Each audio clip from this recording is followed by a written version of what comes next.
Hey, what's up everybody? And in today's video, we're going to be talking about where you should look on the screen. And as I'm sure you can tell, there's this really weird indigo purple circle floating around my screen. It's not a bug. So I downloaded this program from Steam during the winter sale called Beam Eye Tracker. And I think you can actually buy a headset with this, but I'm just using my regular webcam that I use for streaming. But I think this is going to be a good way for me to show you guys how I generally try to look at the screen and what things I'm looking for as I'm playing a match in Street Fighter 6. And I chose Ryu because he's a pretty standard character, and I think a lot of people who watch me probably at least have a general idea of how you're supposed to play or how Ryu is generally played and played against. So I chose him because I think he's a good starting point for this, and he's a good character to show off how you should be looking at the screen, what kind of things you should be looking for, and where you should be pointing your eyes at on the screen during a match, which is something I think a lot of you maybe haven't spent that much time thinking about. And if you have, well, just enjoy watching my eyes kind of go woo all over the place and kind of see where I'm seeing and see if there's any similarities or differences in your play. So one thing I want to get into right before we start, with my recording setup and this software, my game takes a little bit of a frame rate drop. So this is not going to be like peak gameplay for me because some things are a little hard to react to when there's like frame drops and things like that. But I mean, the point here isn't super top crisp play. The point is more showing you where my eyes are when I play. So just understand that. So if I do anything weird or funky, let's blame it on the lag. All right, let's do it that way. So what I'm going to try and do is I'm going to try to look at the character as much as I can and basically focus on whiff punishing if possible. Otherwise, I'm just going to run my game. So round start, I'm looking at the character, seeing how they start the round.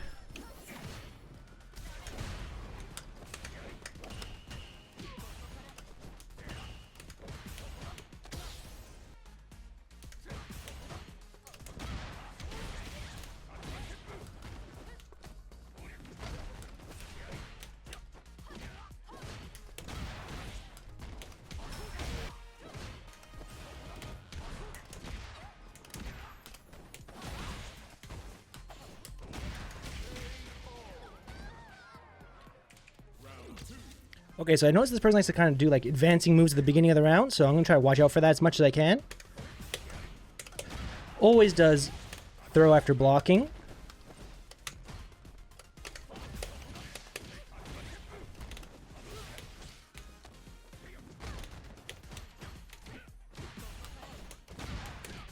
And I messed up my combo. But whatever. Let's run it again, second match.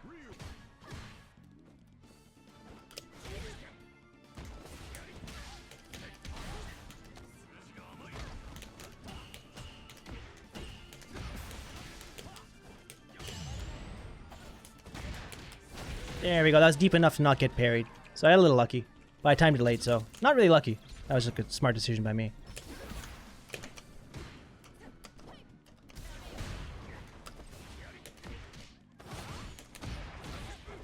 Gotta watch out for level 2.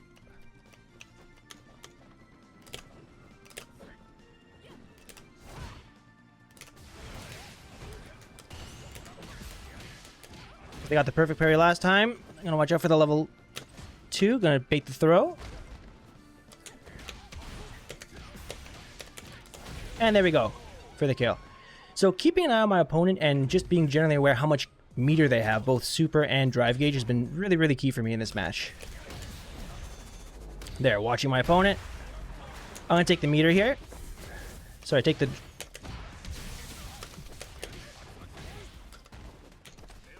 Okay. Mistime my meaty, that's okay. Messed up my combo too.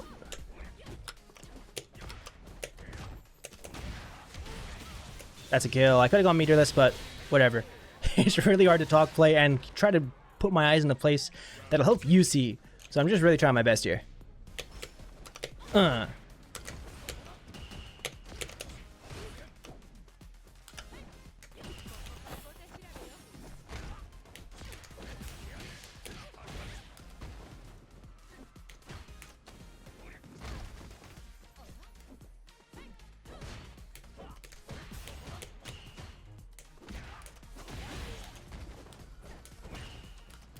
Jump again for the parry.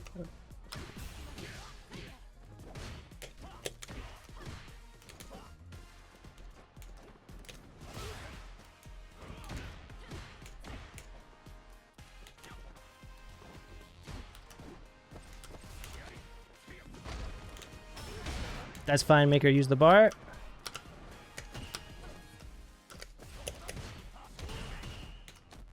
Go for the throw. Show that I'm going to go in for that.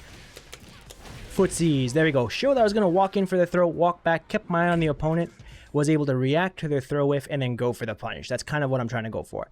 So that shows how I'm going to try to play against a player who isn't pushing like a ton of buttons, not really giving me a ton of whiff punish opportunities, but more throwing out big moves and asking me to react and punish properly. And I think I was able to do it pretty well since I won 5-1 while talking and trying to like put my eyes in a place that's easy for you to see and understand. So let's run another match against another opponent and see what happens.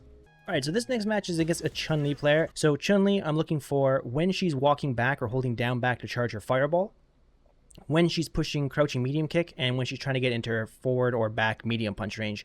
And hopefully, if I'm on point, I can whiff punish that with either a crouching medium punch, crouching medium kick, or a standing hard punch. Let's see how it goes. I don't have much Chun-Li experience as a Ryu player, so let's see. Okay. Walking back and forth. No fireball charge. I threw a fireball, so I missed the anti-air. Here I'm just going to block.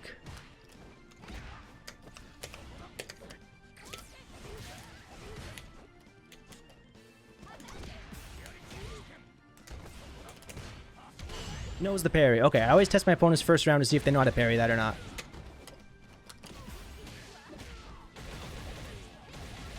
What's it going to be? Meaty setup. Okay, now you're going to get in here. Watch out for a jump. Go for the throw. Again, a perfect parry. So this person loves to perfect parry, which means next round, what I'm going to try to do is go for...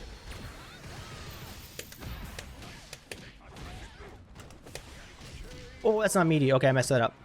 Next round, I'm trying to go for the more like empty things into throws instead.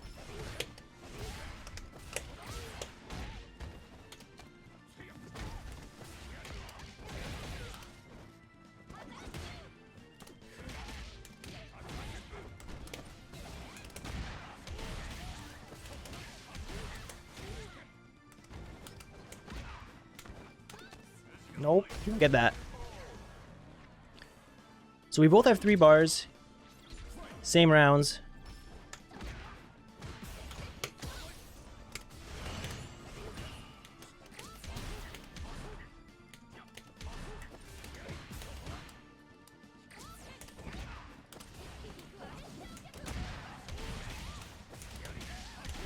Let's get it. Because I know I had low bar. She's going to be in burnout from this. But Chun-Li can wake up with a level 3, so I can't throw a fireball. And not in burnout. I was a little bit off on my things. I took a risk by doing my forward thing there.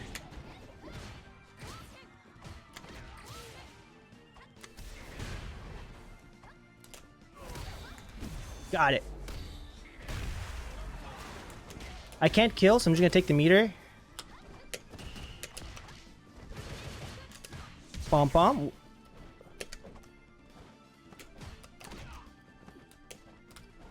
Fireball? No. Trying to get into that crouching medium kick range. Like to parry. So I did the empty jump into throw because I thought that's what the opponent would do against my safe jump. See if I can make this person whiff a button.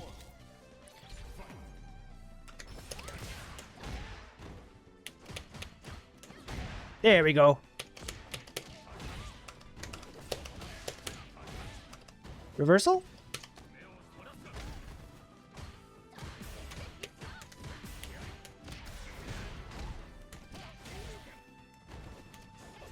No, nice.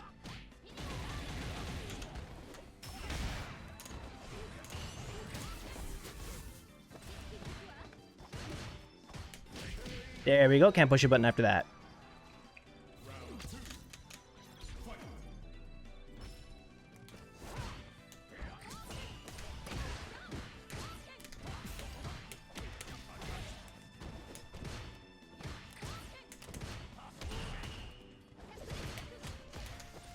Ah, I messed up my drive cancel. The right idea, though. Backdash. I started walking back for that.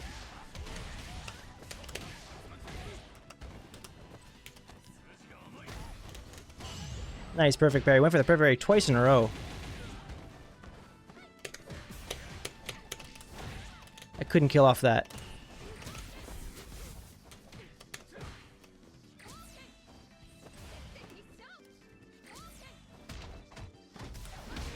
I try to jump out of that. I should be able to survive this.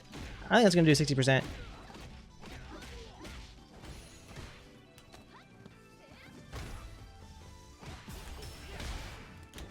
Watch out for the level 3.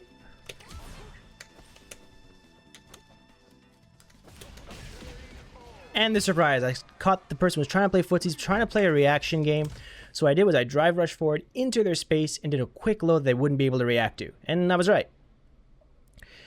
So I'm noticing that at the level that I'm playing at with my opponents right now, a lot of them aren't really whiffing lots of buttons and causing me like a lot of huge whiff punish opportunities. I mean, I got one sweep against a button from the Chun-Li in that round, but generally speaking, I'm just trying to watch where they are and catch their habits for when they're moving. So when people are talking about like footsies and whiff punishing in Street Fighter 6, I don't think it's like a really strong game-winning strategy to focus so much on whiff punishing, because as we can see, the chances for you to get it aren't really that often. It's going to depend on the player that you're playing against, but a lot of people aren't really whiffing tons of crouching medium kicks and crouching medium punches, because technically you should always be doing it in a range where it connects with your opponent.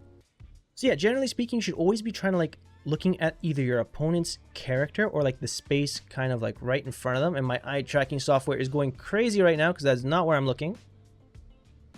Sorry for the weird head angle. I'm trying to like really put this thing exactly where I'm trying to look. But you should either be looking like right at your opponent's character or like the space right in front of it. And then when you're kind of at a closer range, even looking around here somewhere in the middle is totally okay. This way you can catch a limb if you see a limb come out and you want to try to whiff punish that.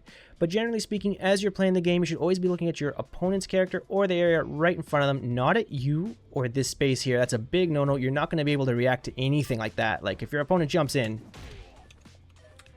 and you're looking here, you're not going to have very much time to react to that anti-air. You should be looking here. This way you can catch them jumping as soon as they go, and you're able to do that.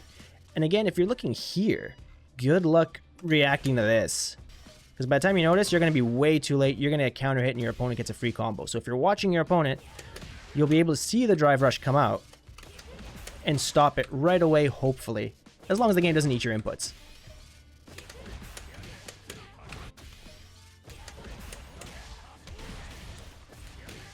Something like that. So always keep an eye on your opponent. This way it's much easier to be able to whiff punish and stuff things like drive rushes.